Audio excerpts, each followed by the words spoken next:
I will show you how to get the best app performance on Android starting now. Fix it in 60 seconds. Quick tutorial. Step 1. Force close the app to stop frozen processes. Open settings on your Android phone to find the app. Tap apps or apps and notifications in settings to view installed apps.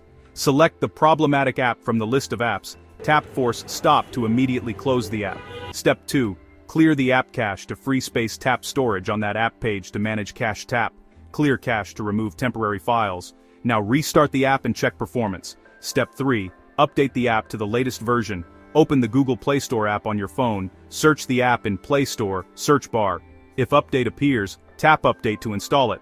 Step 4. Check permissions and background limits for the app. Open settings on your phone to adjust app permissions. Tap apps in settings to open the app list. Open battery or background restrictions for that app. Allow background activity for the app so it can run. Step 5. Reboot your phone to clear temporary issues. A quick restart often clears system lags and hiccups. Step 6. Last resort. Uninstall the app completely, then reinstall the app from the Play Store.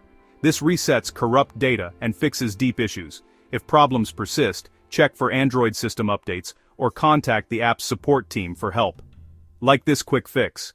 Let us know in the comments. Hit subscribe for more fast Android tips and tricks.